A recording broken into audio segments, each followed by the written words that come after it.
அனைவருக்கும் வணக்கம். நான் வழக்கறிஞர் விஜயன். இந்த வீடியோவில் குற்றவியல் நீதிமன்றத்தில் ரிட்டர்ன் ஆஃப் ப்ராப்பர்ட்டி மனு தாக்கல் செய்து கேஸ் ப்ராப்பர்ட்டியை எப்படி திரும்ப பெற்றுக்கொள்வது தொடர்பான முக்கியமான விஷயங்களை பார்க்க போகிறோம். ஒரு குற்றம் தொடர்பாக புகார் வரப்பெற்று காவல்துறையினர் விசாரணை செய்து அந்த குற்றம் தொடர்புடைய பொருட்களை பறிமுதல் செய்தோ கண்டுபிடிச்சோ நீதிமன்றத்தில் ஒப்படைப்பாங்க. உதாரணமாக ஒரு திருட்டு வழக்கில் கண்டுபிடிக்கப்பட்ட வாகனமாக இருக்கலாம், இல்லை திருடப்பட்ட வாகனமாக இருக்கலாம், திருடப்பட்ட அல்லது கொள்ளையடிக்கப்பட்ட நகைகள் இருக்கலாம், அல்லது ஒரு சொத்தை மோசடியாக அபகரிக்கணும்னு உருவாக்கப்பட்ட ஒரு ஃபோர்ஜரி டாக்குமெண்ட்டாக இருக்கலாம். இது போன்ற குற்றத்துக்கு தொடர்புடைய இந்த சொத்துக்கள், அந்த மூவபிள் ப்ராப்பர்ட்டிஸை காவல்துறையினர் அவங்க புலன் விசாரணை மூலம் கண்டுபிடித்து நீதிமன்றத்தில் ஃபார்ம் 95 பூர்த்தி செய்து ஒப்படைக்கிறாங்க. நீதிமன்றத்தில் ஒப்படைப்பு செய்த உடனே அது ஹெட் கிளர்க் மூலமாக நீதிமன்றத்தோட உத்தரவின் பிரகாரம் நீதிமன்றத்தின் அதிகாரத்தின் கீழ் கொண்டு வரப்படுது.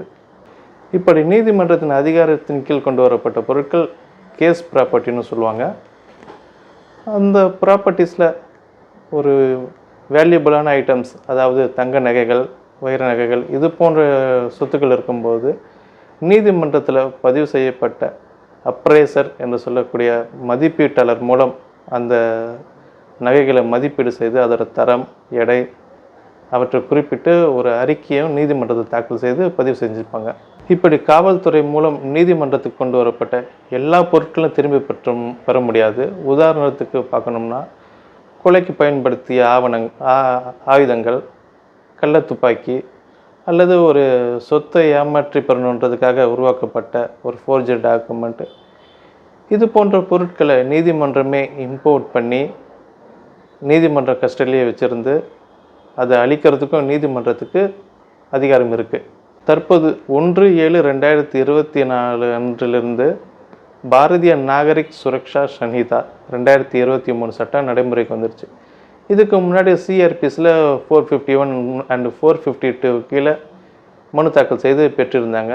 இப்போ இந்த புதுசாக வந்திருக்க பிஎன்எஸ்எஸ் ஆக்டு கீழே மனு தாக்கல் செய்யணும்.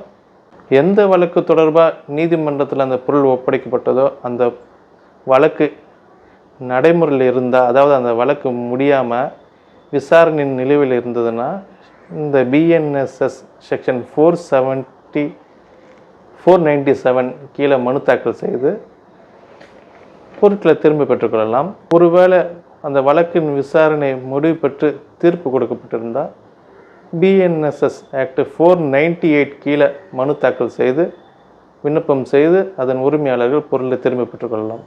இந்த இரண்டு மனுக்களும் வழக்கம் போல மனுக்களாக கிரிமினல் மிஸ்லினியஸ் பெட்டிஷன், அதாவது பல்வகை மனுக்களாகவே தாக்கல் செய்து ஒரு 20 ரூபாய் மதிப்புள்ள நீதிமன்ற வில்லை கோர்ட் ஸ்டாம்பு ஒட்டி மனு தாக்கல் செய்து நீதிமன்றத்தில் சமர்ப்பித்த ஆப்போசிட் போலீஸ்கிட்டையும் நீதிமன்றம் கருத்துக்கள் கேட்டு இந்த பொருளை ஒப்படைப்பாங்க. பெரும்பாலும் இது போன்ற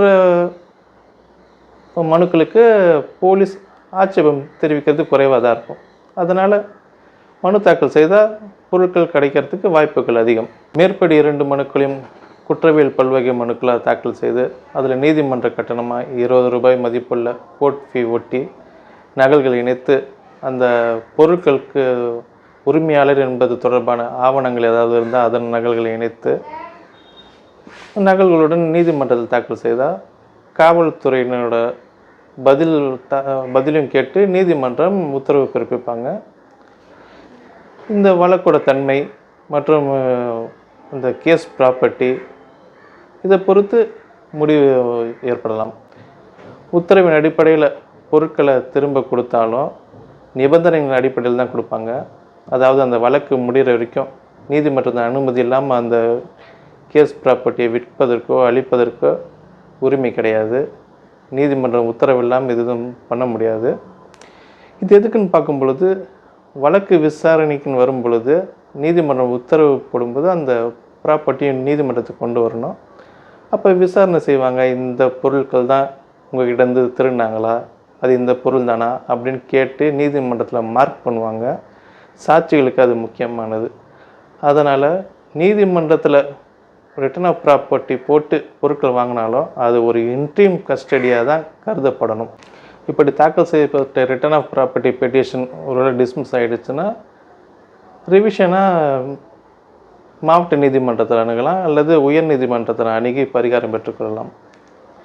இந்த வீடியோ உங்களுக்கு உபயோகமாக இருந்ததுன்னா லைக் அண்ட் ஷேர் பண்ணுங்கள். இந்த வீடியோ தொடர்பாக ஏதாவது சந்தேகங்கள் இருந்ததுன்னா கமெண்ட்ஸில் போடுங்க. நன்றி.